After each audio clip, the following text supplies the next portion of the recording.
Hello, everybody. I just want to go over the week's training. We're on our week number 8 of 12, excuse me, for a strength cycle. So last week, I believe we were hitting some 100% totals on our lifts or squats. So this week, we're going to taper back a little bit, and then we'll start going back up again. So as you can see, Monday, front squat or back squat, whichever one you chose to do during the cycle, stick with it. You got your 65, 70, 75, 80 sets of 5 across the board, just going up a little bit in weight. And then deadlifts, 65% for 5 times 4 sets. You're going to see a lot of variations of the open workouts coming up because the CrossFit Open is coming up February 23rd, I believe. So it's like 3 weeks away. Something everybody should consider maybe signing up for. I think it's $20. I actually started the team. So it's if you do sign up on CrossFit.com, just search for the Broward CrossFit team and jump on it. It's actually pretty neat if you haven't done it. A lot of you have, but it kind of keeps track of your scores and you can compare them to friends or anybody across the world. It's kind of neat. Just be aware that there are some workouts that may come up that you're going to have to modify. So no big deal. And I'll be honest with you, we're going to do them anyway because that's like part of our program every year. We basically will end up adding in that workout, and sometimes we even get in the gym and wait for them to announce the workout that night. And sometimes people actually do it. So we make it fun. So if you guys and girls are interested, maybe sign up just to have a good time, or if you're interested in and trying to take it to the next level. We do have some people in the gym. I do believe have an excellent chance of going pretty high up on the on the board. Who knows? We'll see if we can make it to the regionals, or if some of you can make it to the regionals, or there's a couple masters that have a good chance to go to the games that we program for.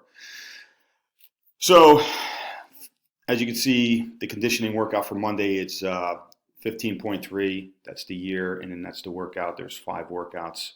Used to be 6 throughout the 6 weeks or 5 weeks. So 15.3, which was in 2015, this was the actual workout. 14 minutes. You did as many rounds and reps as possible. Started off with 7 muscle ups, 50 wall balls, 100 double unders. Kept mixing that up. Kept rotating through that triplet as many times as possible in 14 minutes. Scaled version, we're just going to have you do 7 pull-ups or any variation of it, 50 wall balls, and then 200 double unders. Listen, you can change it up any way you want. So, for example, if you're not getting ring muscle ups and you want to just jump in and do 7 pull-ups, and then the 50 wall balls and 100 double unders, that's fine. Have some fun with it. It's a good workout, 14-minute workout, and the coaches are there to help you do any kind of modifications you need. And we're going into Tuesday. We're going to do, it's kind of like a skill. We're gonna really focus on power snatch and then an overhead squat. Take 20 minutes to get a 1 rep max or a heavy 1 rep. If you're more advanced, definitely want to see you push it a little bit. If you're beginner, this is a time to really focus on getting coached and trying to work on your mobility, your movement pattern, et cetera, and perfect your power snatch. But more importantly, your overhead squat, making sure your shoulder mobility and all that stuff is lined up, ankle mobility, so you're able to get into a nice overhead squat without jumping on your toes and having poor form with your shoulder girdle mobility and stuff is an issue as well. So make sure it's safe. If you haven't done this before or if you're new to it, make sure you really get nice and loose and mobile so that way the overhead squat is in a good position when you're hitting the overhead squat. It's funny because if you really, once you start getting this movement pattern down, it's as long as the bar path is in the right position, it's going to feel like you're just doing a back squat. Like that bar, you won't even really feel it as if it's you're fighting that bar on top of your head. It's just going to sink right in, and you're going to be surprised on how much weight you can actually overhead squat. I mean, think about it. You can back squat a ton of weight. You should be able to overhead squat a decent amount of weight or a percentage of it. Conditioning workout, 12.2. This is back from 2012. They actually did a couple of variations or a different variation when they threw burpees in with this workout. So here's your chance to do 10 minutes. You're going to go, it's like a snatch ladder. You're going to go 30 snatches at 75 or 45. Then once you're done with that, you're going to load up same barbell. You got to load the weight. You're going to do 30 snatch at 135, 30 snatch at 165, and then as many snatches as you can get at 210. I don't really to get to 210. That's going to be difficult. So just focus on these 3 sets. Hopefully, you can get into them.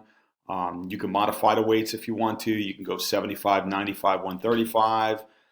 It's totally fine to, the last thing I want is for somebody to be able to do the 75, and then when they get to the 135, they get like 2-3 reps because it's so heavy. It's not going to do you any good. Just don't worry about the weights. Just make sure you're getting a good training session in and you're getting better. Wednesday is going to be a good one. You got 4 movements or 4 stations. So you got a 2K row, 200 calorie assault bike, 2-mile run, and 200 double unders. Break it up however you want. Somebody was goofing around on Facebook. I'm probably just going to run 2 miles right in the beginning to get it out of the way because I hate running.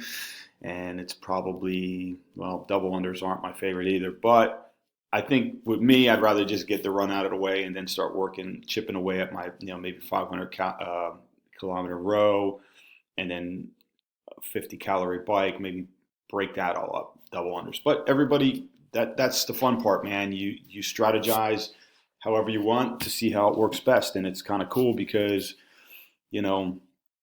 it's all part of the process. So you can kind of figure out what works best for you to keep you from hitting, your threshold.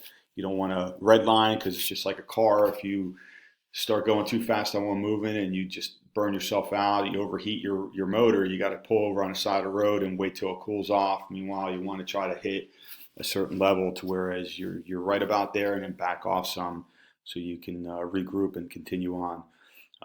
You should know when you should be able to put down a hammer at this point and when you have to back off. Thursday, we're going to work on some dumbbell overhead walking lunges for a while. This is most likely going to be in the open.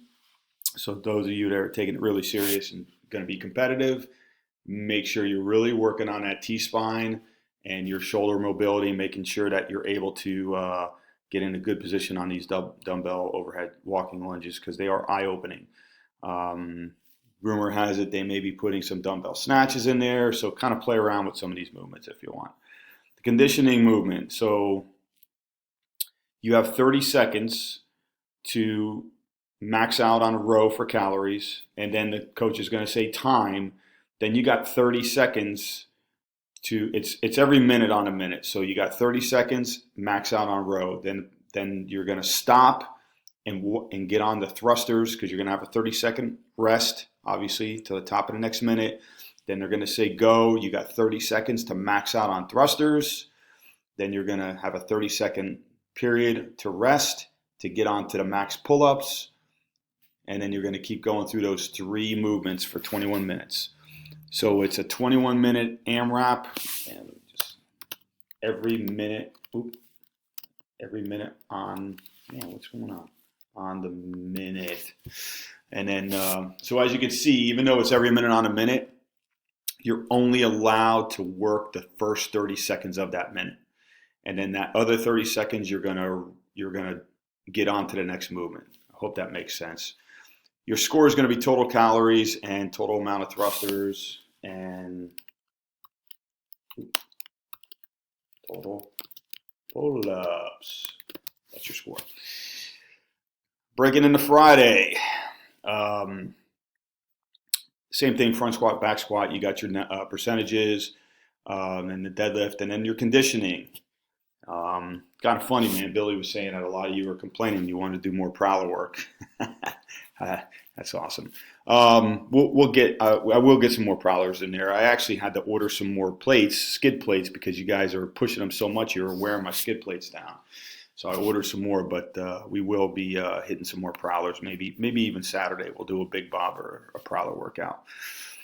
So the conditioning workout on a 4-minute clock, blow through this chipper as many times as you can get, as many rounds and reps as possible. So on 4 minutes, you're going to have a 15 calorie row, 15 total bar, 15 wall ball, 15 power cleans, 15 chest to bar pull-ups.